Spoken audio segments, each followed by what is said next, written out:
Yo, what is going on, guys? We are back today for another Alliance War video. So this is War number 9 for Season 58, and 4 Loki is going up against DD13, the Dark Devils.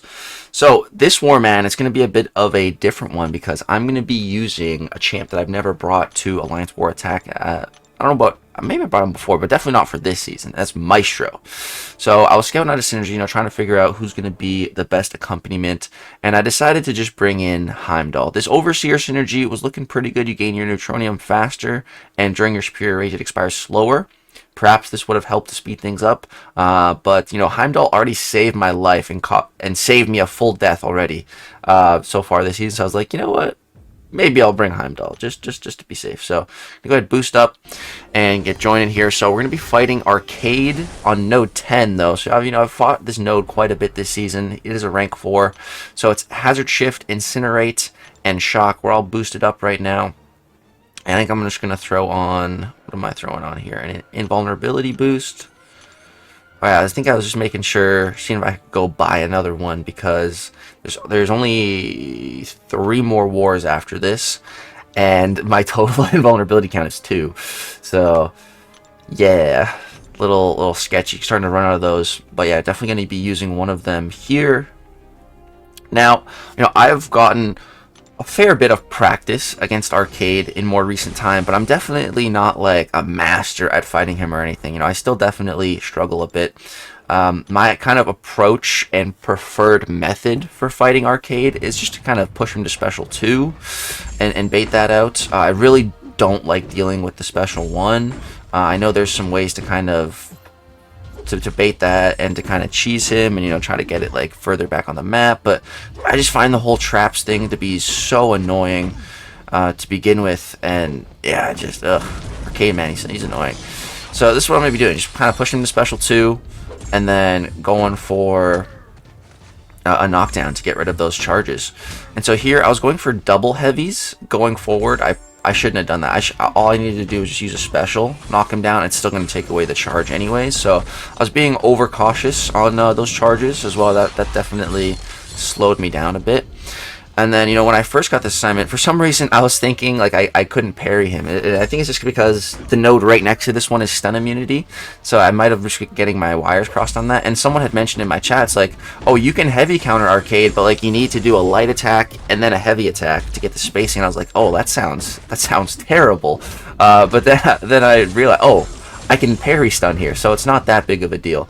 There are going to be a couple scenarios where having to do the light heavy is the play. Like, I'll try to call it out, like mainly if he has charges already and I didn't stun him and he's already going for heavy, and like I said, let's say I don't want him to place a trap or something, in that scenario. But the playstyle with Maestro here, it's just one special 2 and then consecutive special 1s. And you can see, man, they're doing quite a bit of damage. We're seeing like 90,000 bursts in red. Not too bad. We have a lot of the force charges. We're chilling at 40 of those right now, which is pretty great. So yeah, bait the special and then knock him down. And then, yeah, I should just be going in, dropping these specials. There we go. That time was better. Didn't go for the double heavy there. And yeah, you can see, like, each special 1, we're getting like 500,000 plus damage, taking off some nice chunks of his health. It's great. So here, just knock him down, just trying to bait out a special. There we go, bait that special 2. So on the special 2, we're taking about 3,100 damage for the first 2 hits, but then I'm usually able to dex out at the end. So we're definitely taking some damage. I'm down to 69% health. We've been taking some chip damage, but he definitely has lost a lot more health than us. He's already down to past 50% now, and we still have 2.5 minutes on the clock, so everything's going pretty good. But we are now falling out of our ramp. We are in our superior rage, I believe it's called right now, but we only have 5 charges left. So once those charges run out, we're gonna have to start over and rebuild up the Furies. You can see now we only have 2 passive Furies. So right now I need to just build up my neutronium. But after the cycle ends, there's a bit of a cooldown before you can even start gaining neutronium again. So yeah, kind of just waiting for that to get ramped up. Right now he has 2 of those Arcade charges, so I need to go for 2 heavy attack knockdowns here. So boom, there's 1. And then right here, that's the exact situation I was talking about, where I should have went for the light and then into a heavy.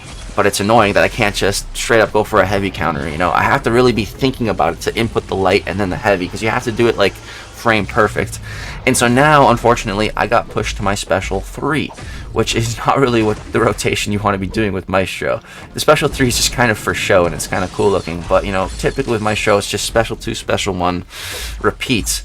And if you're Awakened, you only need 1 special 2 per cycle. But yeah, that definitely has slowed us down. We lost a good chunk of time on that special 3, so we only have a little over a minute left now, and he still has a full third of his health, 33%.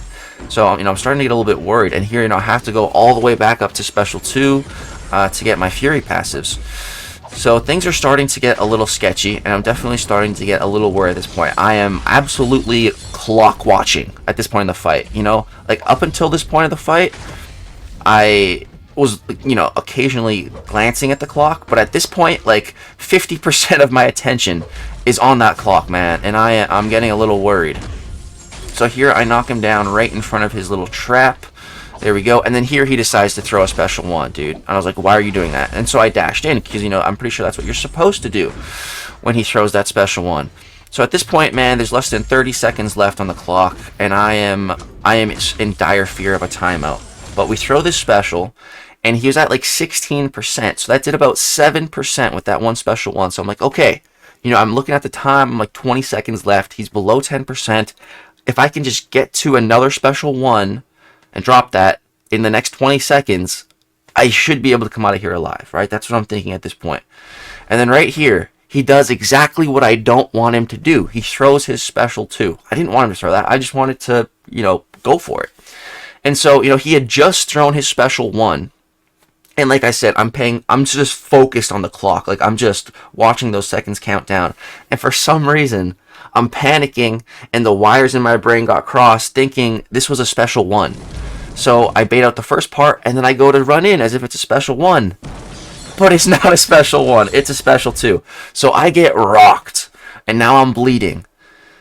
There's still 14 seconds left. But remember, we brought Heimdall. So I didn't die.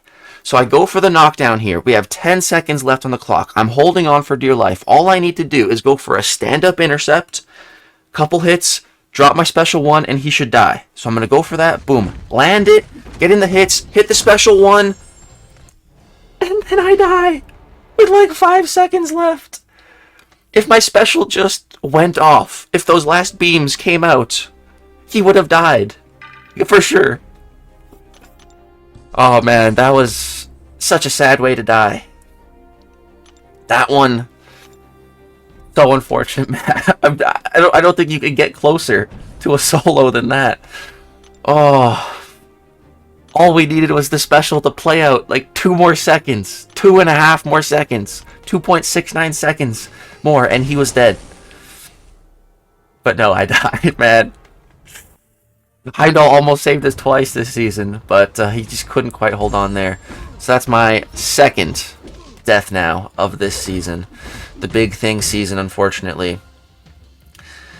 And, you know, at this point in the war, it wasn't looking terrible, but it also wasn't looking great for us to catch the dub here. So, you know, going back in, throwing a little combat regen boost, just why not? Didn't want to maybe save a couple potions, right, for next season. So, boom, get to the special 2. Drop this on him. And he's not quite dead. I still need 1 more special 1. So, boom, reparry, special 1. And now, of course, he's dead. Man, that sucked a little bit. Sucked a little bit for sure. Let's see, am I going to show the score at this point in the war? I don't know. Hopefully. Yeah. So, okay, so we had 5 deaths and they had 3. So they were ahead of us at that point. But somehow, some way, we ended up tying both at 12 deaths and we won on time. Which makes me so happy because I died and took a whole bunch of the time. So, yeah. Oh, man. If we'd lost this war, you know, I absolutely would have felt like it was completely and entirely my fault. So, for me personally, for my own mental health, I'm really happy that we won this war, and I don't have to dwell on it too much. Definitely things I could have done better. If I could do that fight again, I know I would solo it just knowing what I know now. But yeah, that's the arcade fight. Second death of the season, unfortunately. Very, very close one. I hope you guys enjoyed the war video. We got 3 more wars left. And to just give you an idea of what's coming, in the next war, we have Onslaught versus Jean Grey. That you're not going to want to miss that one. That was probably one of my favorite wars of the season. It was such a unique fight. And then after that, we got 2 more Zolas. 2 more Zolas in the final 2 wars. Back-to-back Arnhem Zolas on different nodes on the map. So be on the lookout for the final war videos. And I might just combine those 2 into one final Zola war. Be on the lookout for that. Thank you guys so much for watching. Drop a like if you're enjoying this war season. And next season, we'll be back to more than one fight per war. Let me know what you guys think, though. Are you enjoying these one fight war videos more, or do you enjoy the previous types of war videos where it's like 5, 6, 7, 8, 9, 10 fights? What do you like to see more? But thank you guys so much for watching. Have a great, wonderful day. Peace.